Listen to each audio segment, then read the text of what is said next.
DISE पे खड़ा होना मुझे लगता है सबसे बड़ी औषधि होती है। कुछ आज मेरे इन्फेक्शन के कारण से, कुछ थोड़ा सा एलर्जी के कारण से स्वास्थ्य थोड़ा सा गड़बड़ था, लेकिन फिर भी मुझे लगता है डायस पे खड़े होते ही काफ़ी चीज़ें दुरुस्त हो जाएंगी। मित्रों, हर घर तिरंगा महोत्सव 2026 और विभाजन विभीषिका दिवस, इन दोनों को आपके माध्यम से, आप सबके चैनल्स और आप सबके प्लेटफॉर्म्स के माध्यम से देश और दुनिया के तक पहुंचाने के उद्देश्य से आयोजित आज की इस प्रेस वार्ता में हम सब के बीच में उपस्थित आदरणीय सच्चिदानंद जोशी जी, विदेश मंत्रालय के प्रवक्ता और अवर सचिव आदरणीय श्री रणधीर जायसवाल साहब, श्री अन्नादुराई जी, संस्कृति मंत्रालय और भारत सरकार के अन्य मंत्रालयों के सभी सम्मानित अधिकारीगण और मीडिया के सम्मानित साथियों, मैं सभी मीडिया के साथियों का आज इस प्रेस वार्ता में हमारे निमंत्रण पर यहाँ उपस्थित आने के लिए हृदय से आप सबका धन्यवाद करता हूँ, आप सबका आभार ज्ञापित करता हूँ। मित्रों, जैसा मैंने आप सबसे उल्लेख किया, दो विषयों को लेकर के हम सब लोग यहाँ आज एकत्रित हुए हैं। अब की बार का वर्ष निश्चित रूप से इस दृष्टिकोण से और भी अधिक महत्वपूर्ण वर्ष है, क्योंकि जहां एक तरफ हर घर तिरंगा, जो कल्पना माननीय प्रधानमंत्री जी ने 5 वर्ष पूर्व की थी, अपने 5 पायदान पूरे कर चुका है। और इन 5 पायदानों में मैं पूरी जिम्मेदारी के साथ में एक बात कह सकता हूं कि यह सरकारी कार्यक्रम ऐसा मात्र नहीं रहा, अपितु ये देश के 140 करोड़ लोगों का सामूहिक उत्सव ऐसा बन गया है। आज मित्रों, देश का हर शहर, हर राज्य, हर विद्यालय, हर विश्वविद्यालय, हर महाविद्यालय और उसके साथ साथ में देश के युवा, देश की महिलाएं, देश के बुजुर्ग, उद्योग, व्यापारिक संगठन, बिजनेस हाउसेस, आवासीय समितियां, आरडब्ल्यूज और इसके अलावा करोड़ों की संख्या में सामान्य नागरिक इस उत्सव के साथ में सगर्व जुड़ते हैं। और मैं ये मानता हूं कि ये हर घर तिरंगा की सबसे बड़ी सफलता है। जैसा अभी प्रेजेंटेशंस में कहा गया, ये तिरंगा उत्सव एक तरफ हम सबको देश के साथ जोड़ने का, देश के साथ जुड़ने का अवसर प्रदान करता, वहीं दूसरी तरफ तिरंगा जो हमारे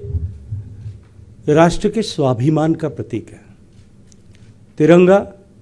जो देश के 140 करोड़ लोग, चाहे वो दुनिया के किसी भी कोने में निवास करते होंगे, उनके लिए, उन सबको एकता के सूत्र में बांधने वाला एक डोर है। वो तिरंगा,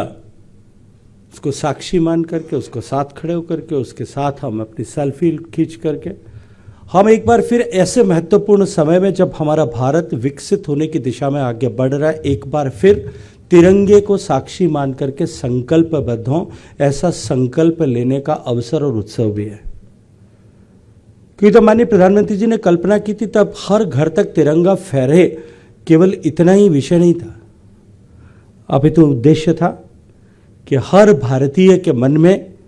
राष्ट्र ध्वज के प्रति सम्मान और गौरव का भाव तो स्थापित हुई, लेकिन उसके साथ साथ में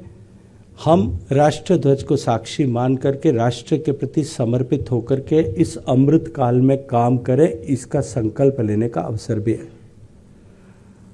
मित्रों, हम कि हमारे देश के लिए, हम देशवासियों के लिए तिरंगा केवल 3 रंगों के जो है से बना हुआ केवल एक वस्त्र मात्र नहीं है, अपितु ये हमारे लाखों लोगों के बलिदान का प्रतीक है,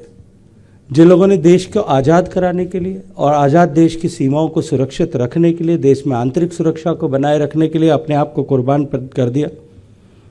और उसके साथ साथ में ये तिरंगा भारत की सभ्यतागत निरंतरता का प्रतीक भी है, और इसके साथ ये हमारे सामूहिक संकल्प का प्रतीक भी है। सीमा पर जब सैनिक कोई रक्षा करने के लिए खड़ा होता है, तब तिरंगा उसके राष्ट्र की प्रेरणा बनता है, और यही तिरंगा जब लेकर के विद्यालय में बच्चे तिरंगे को साक्षी मान करके जब राष्ट्रगान या राष्ट्रगीत का उद्घोष करते हैं तो वो उनको उस वय में, उस उम्र के उस पड़ाव पर देश के साथ में जुड़ने और संकल्पबद्ध होने का, देश के प्रति समर्पित होने का अवसर प्रदान करते हैं। और ऐसे में हमारा ध्वज मात्र ध्वज नहीं रह जाता, अपितु वो भारत के 140 करोड़ लोगों की सामूहिक आत्मा का एक जीवंत प्रतीक बन जाता है। मित्रों, इस बार का तिरंगा उत्सव, जैसा अभी आप सबके सामने डिटेल प्रेजेंटेशन के माध्यम से बताया गया कि अब की बार का तिरंगा उत्सव निश्चित रूप से विशिष्ट है। एक, हम 5 पड़ाव पूरे करके अब 6ठी बार का तिरंगा उत्सव मनाने के लिए जा रहे हैं, और दूसरा इसलिए कि अब की बार का तिरंगा उत्सव हम वंदे मातरम के 150 वर्ष पूरे होने के उस वर्ष के साथ में मिलकर के मना रहे। मित्रों, भारत के स्वाधीनता के आंदोलन में जिस तरह से स्वतंत्रता के बाद में आज हम सब 140 करोड़ भारतीयों को एकता के सूत्र में बांधने के लिए सबसे मजबूत डोर यदि कोई है वो हमारा तिरंगा है।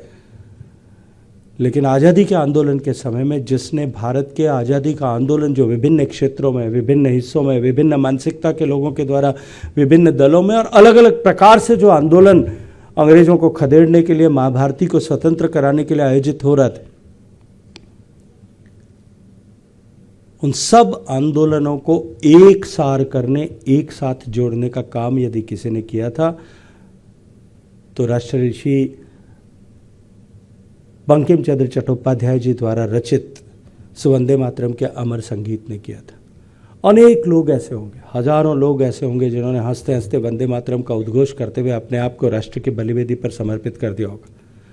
अनेक ऐसे लोग होंगे जिनके जीवन के अंतिम शब्द जो उनके मुख से निकले होंगे वो वंदे मातरम होंगे। और अनेक अनेक ऐसे लोग होंगे उन्होंने जिन लोगों ने ऐसे बलिदानियों से वंदे मातरम का उद्घोष करते हुए अपने आप को भी समर्पित करने की प्रेरणा ली होगी। इसलिए मैं आज इस अवसर पर एक बात कहता हूं कि ये राष्ट्र ध्वज जो है ये हमारी राष्ट्रीय पहचान का दृश्य प्रतीक है, इट्स अ विजुअल एम्बलम। लेकिन हमारा राष्ट्रगान,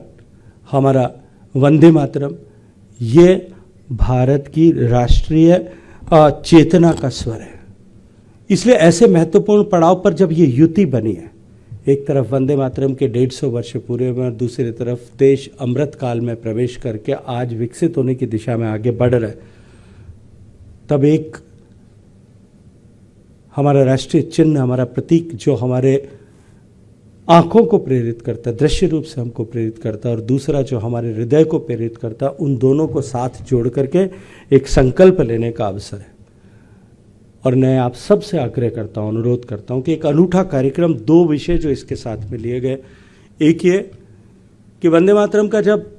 150 वर्ष का प्रारंभ किया था तब माननीय प्रधानमंत्री जी के हाथ से हमने एक वेबसाइट शुरू की थी और करोड़ों लोगों ने अब तक उसके ऊपर, उस वेबसाइट पर वंदे मातरम को अपना स्वर दिया। उस वेबसाइट को हमने और इवॉल्व किया है और अधिक विकसित किया है। आज संगीत के साथ में कराओके के माध्यम से देश का हर नागरिक वंदे मातरम को गाए, अभ्यास करे और अपना वंदे मातरम के साथ में सेल्फी लेकर के अपना फोटो अपलोड करे। मैं ये मानता हूँ कि ये केवल वंदे मातरम का गायन या उसको सीखना नहीं है, अपितु तो उन सब हुतात्माओं को श्रद्धांजलि देते हुए जिन्होंने देश के लिए अपने आप को कुर्बान किया। इस महत्वपूर्ण पड़ाव में जब देश विकसित होने की दिशा में आगे बढ़ रहा है, उसी तरह के संकल्प, उसी तरह के जोश, उसी तरह के पराक्रम, उसी तरह के योगदान की आवश्यकता है। आज के समय में बलिदान की आवश्यकता नहीं है, लेकिन योगदान की आवश्यकता है। तब पूरा देश संकल्पबद्ध होकर के उसके साथ जुटे, ऐसा अवसर हमको वंदे मातरम के साथ में सेल्फी खींच करके और चढ़ा जो है अपलोड करने से उसके में मिलने वाला है। ये प्रेरणा का अवसर देश के हर नागरिक तक पहुंचे। इसलिए मैं मीडिया के बंधुओं से आग्रह करता हूं कि ये केवल डिजिटल ट्यूटोरियल का विषय तक सीमित न रहे, अपितु ये एक राष्ट्रीय उत्सव बने। इसके लिए आपके सहयोग की अपेक्षा है, आपके साथ की अपेक्षा है। एक तरफ हम वंदे मातरम का गान करेंगे और दूसरी तरफ हम तिरंगे को आसमान में लहराएंगे, तो निश्चित रूप से देश में जो ऊर्जा उत्सर्जित इसके चलते हुए होगी, जो संकल्प की ऊर्जा उत्सर्जित होगी, वो संकल्प की ऊर्जा भारत के 140 करोड़ लोगों को भावनात्मक रूप से जो है देश के लिए जुट जाने का एक जो है मार्गदर्शन प्रदान करेगी। एक अनूठा इनिशिएटिव जिसके बारे में अभी विदेश मंत्रालय के प्रतिनिधि आदरणीय रणधीर जी ने हम सब के साथ में चर्चा की। फिजी से लेकर सैन फ्रांसिस्को तक लगभग 24 घंटे तक लगातार तिरंगे का सूर्योदय के साथ में स्वागत किया जाए। और ये तिरंगे के साथ सूर्योदय का स्वागत करना महज औपचारिकता नहीं है, ये भारत के वैश्विक प्रभाव का प्रतिरूप है कि किस तरह से माननीय प्रधानमंत्री जी के नेतृत्व में पिछले 12 वर्षों में और आज़ादी के बाद से लेकर के अब तक तिरंगे का सम्मान और भारत के प्रति देखने की दृष्टि पिछले 12 साल में सुस्थापित हुई। विश्व के दृष्टिकोण में से भारत का सम्मान किस तरह से पिछले 12 वर्षों में सम्मान में अभिवृद्धि हुई है, उसमें बढ़ोतरी हुई है, ये उसके प्रतीक के रूप में कि भारत के तिरंगे का सम्मान अब केवल भारत तक नहीं